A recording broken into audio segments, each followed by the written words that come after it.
नमस्कार। आकाशवाणी जयपुर अजमेर से प्रस्तुत हैं प्रादेशिक समाचार।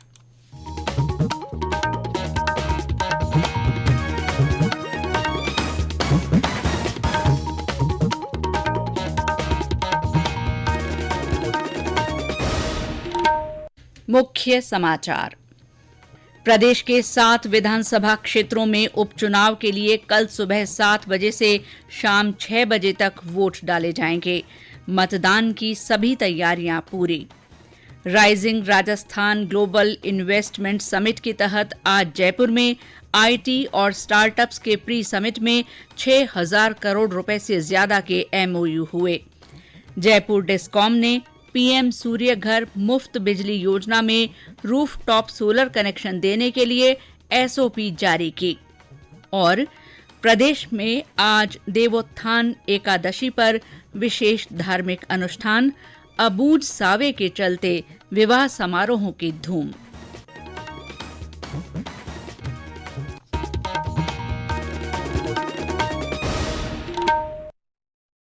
समाचारों के साथ मैं शीला चावला। और अब समाचार विस्तार से। प्रदेश के 7 विधानसभा क्षेत्रों में कल उपचुनाव के लिए मतदान होगा। मतदान सुबह 7 बजे से शाम 6 बजे तक चलेगा। इस बीच कल होने वाले मतदान के लिए सभी तैयारियां पूरी कर ली गई हैं।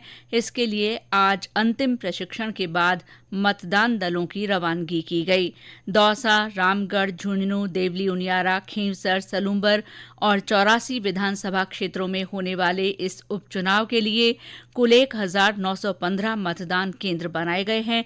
इन पर 19,36,000 से अधिक मतदाता अपने मताधिकार का प्रयोग कर सकेंगे। मुख्य निर्वाचन अधिकारी नवीन महाजन ने बताया कि 1,170 मतदान केंद्रों पर लाइव वेबकास्टिंग की जाएगी।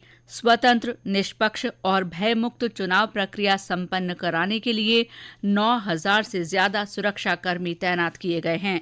नागौर जिला निर्वाचन अधिकारी अरुण कुमार पुरोहित ने बताया कि खींवसर निर्वाचन क्षेत्र के लिए नागौर के राजकीय विधि महाविद्यालय से मतदान दलों को रवाना किया गया। उन्होंने बताया कि खींवसर क्षेत्र में कुल 268 मतदान केंद्र बनाए गए हैं।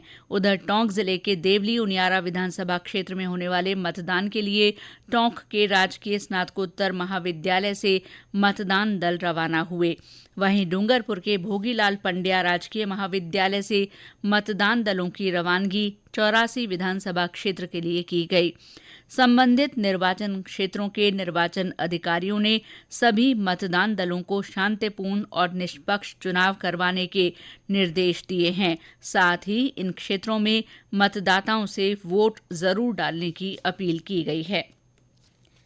Rising Rajasthan global investment summit के तहत आज जयपुर में आईटी और स्टार्टअप्स का प्री समिट हुआ। इसे संबोधित करते हुए सूचना और प्रौद्योगिकी तथा संचार मंत्री कर्नल राज्यवर्धन सिंह राठौड़ ने कहा कि राजस्थान निवेश के लिए देश का सबसे अनुकूल राज्य है। उन्होंने कहा कि प्रदेश सरकार rising Rajasthan global investment summit का आयोजन करने जा रही है, जिसमें कंपनियों के साथ एमओयू कर उन्हें धरातल पर उतारकर राज्य का विकास सुनिश्चित किया जाएगा। इस मौके पर 43 कंपनियों के साथ 6,052 करोड़ रुपए के निवेश करारों पर हस्ताक्षर किए गए। साथ ही डिजिटल राजस्थान यात्रा को झंडी दिखाकर रवाना किया गया। कार्यक्रम में 145 स्टार्टअप्स को 5 करोड़ 65 लाख रुपए की फंडिंग के चेक की प्रतिकृति का अनावरण किया गया।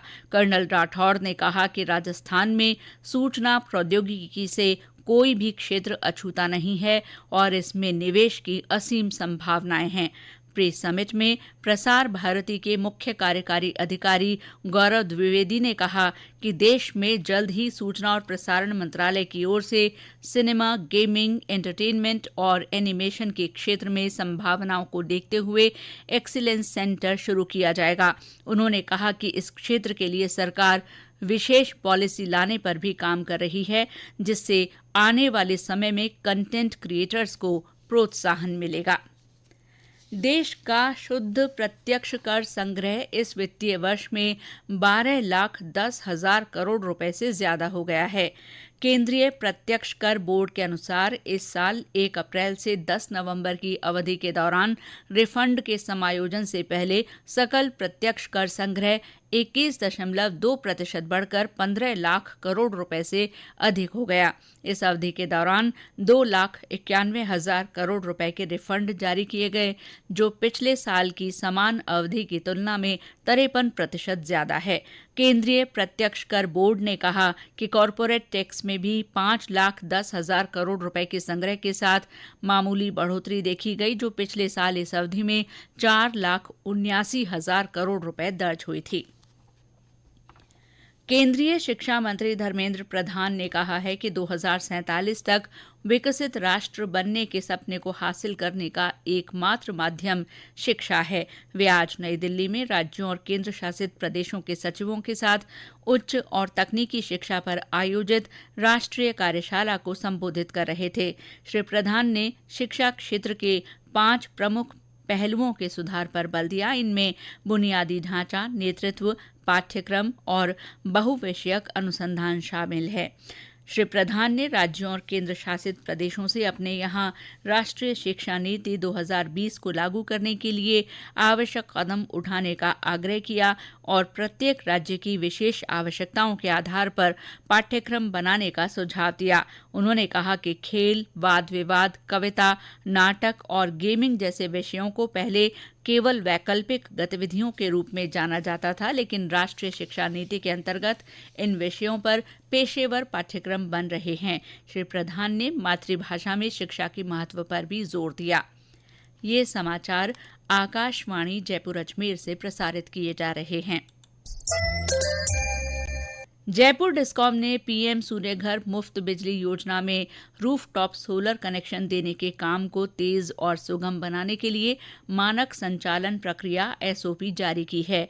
इसमें आवेदकों और वेंडर्स के लिए आवश्यक प्रक्रियाओं को कम करने के साथ ही डिस्कॉम के स्तर पर किए जाने वाले कामों को ऑनलाइन करने की व्यवस्था है, जिससे लोड बढ़ाने, मीटर टेस्टिंग, साइट वेरिफिकेशन जैसे कामों के लिए आवेदक को कार्यालय जाने और अलग अलग फाइलें लगाने की जरूरत नहीं पड़ेगी।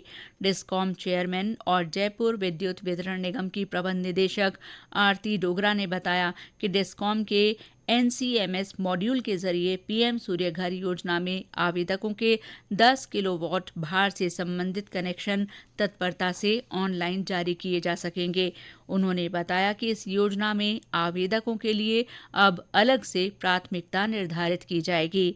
इस योजना के तहत प्रदेश में अब तक 16,500 घरों में सोलर पैनल लगाए जा चुके हैं। ऊर्जा मंत्री हीरालाल नागर ने आज भरतपुर के बयाना में जन सुनवाई की। उन्होंने आमजन की समस्याओं के शीघ्र समाधान के निर्देश अधिकारियों को दिए।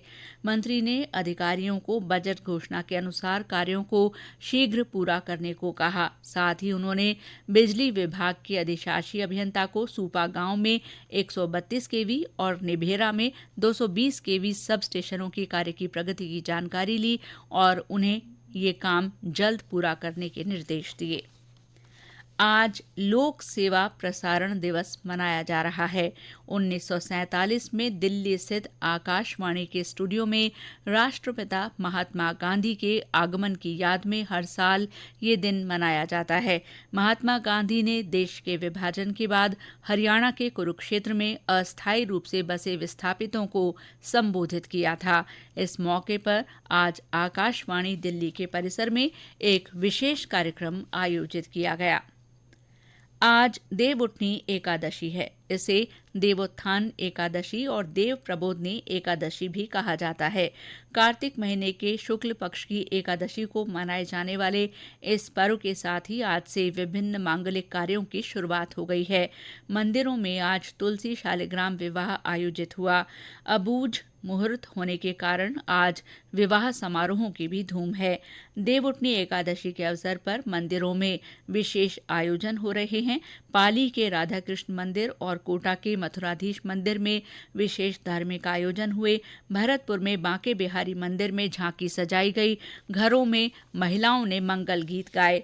पास के गोवर्धन धाम पहुंचकर जिले के श्रद्धालुओं ने गिरिराज जी की सप्तकोसीय परिक्रमा लगाई। झालावाड़ में चंद्रमौलेश्वर मंदिर में भजन कीर्तन और अन्य आयोजन हुए। डीग जिले के कामा में स्थित तीर्थराज विमल कुंड को 1.25 लाख दीपकों से सजाया गया है। जैसलमेर में रूणीचा कुआं पर हवन यज्ञ और अन्य धार्मिक अनुष्ठान हुए। अंतर्राष्ट्रीय ख्याति प्राप्त पुष्कर मेले में आज देवस्थान और पर्यटन विभाग द्वारा आध्यात्मिक यात्रा निकाली गई, जिसका खादिमों की संस्था अंजुमन की ओर से स्वागत किया गया। कार्तिक माह में पवित्र स्नान की परंपरा के अनुसरण में पुष्कर में आज से पंच तीर्थ स्नान शुरू हुआ। झालावाड़ के झालरापाटन में भी श्रद्धालुओं ने चंद्रभागा नदी में पवित्र स्नान किया। बांसवाड़ा के त्रिपुर सुंदरी मंदिर में आज प्राकट्योत्सव मनाया जा रहा है। वहीं सीकर के प्रसिद्ध स्थल खाटू श्याम जी मंदिर में आज श्याम बाबा के जन्मोत्सव की धूम है। सवाई माधोपुर, पाली और कोटा में भी खाटू श्याम का जन्मोत्सव मनाया गया। झालावाड़ जिले के झालरापाटन में आज से राज्य स्तरीय चंद्रभागा पशु मेले की शुरुआत हुई। चंद्रभागा नदी के तट पर लगने वाले इस मेले का जिला कलेक्टर अजय सिंह राठौड़ ने ध्वजारोहण कर शुभारंभ किया। ये मेला 20 नवंबर तक चलेगा। मेले में पशुपालक अपने पशुओं को लेकर पहुंच रहे हैं। इस मेले में पर्यटन विभाग की ओर से 14 नवंबर से विभिन्न आयोजन होंगे। भीलवाड़ा जिला कलेक्टर नमित मेहता ने धरती आबा जनजातीय ग्राम उत्कर्ष अभियान को लेकर अधिकारियों के साथ बैठक की। इस मौके पर उन्होंने कहा कि जनजातीय क्षेत्रों में विकास की अपार संभावनाएं हैं। उन्होंने अधिकारियों से कहा कि वे अभियान के तहत इन संभावनाओं को पहचान कर काम करें और प्रदेश के विकास को गति दें। श्रीगंगानगर की ग्राम पंचायत 5G छोटी सहारणवाली में आज किसान गोष्ठी आयोजित हुई। इस मौके पर कृषि विभाग के उप निदेशक डॉ विनोद सिंह गौतम ने आत्मा योजना के तहत दी जाने वाली सुविधाओं के बारे में जानकारी दी। इस मौके पर रबी फसलों की बिजाई, भूमि में कार्बनिक पदार्थों की बढ़ोतरी, जैविक कृषि के लाभ और वेस्ट डिकम्पोजर के इस्तेमाल के बारे में भी किसानों को बताया गया। और अंत में मुख्य समाचार एक बार फिर। प्रदेश के 7 विधानसभा क्षेत्रों में उपचुनाव के लिए कल सुबह 7 बजे से शाम 6 बजे तक वोट डाले जाएंगे। मतदान की सभी तैयारियां पूरी कर ली गई हैं। Rising Rajasthan global investment summit के तहत आज जयपुर में आईटी और स्टार्टअप्स के प्री समिट में 6,000 करोड़ रुपए से ज्यादा के MOU हुए। जयपुर डिस्कॉम ने पीएम सूर्य घर मुफ्त बिजली योजना में रूफटॉप सोलर कनेक्शन देने के लिए SOP जारी की है। प्रदेश में आज देवोत्थान एकादशी पर विशेष धार्मिक अनुष्ठान हो रहे हैं। अबूझ सावे के चलते विवाह समारोहों की धूम है। इसके साथ ही प्रादेशिक समाचार बुलेटिन समाप्त हुआ। नमस्कार।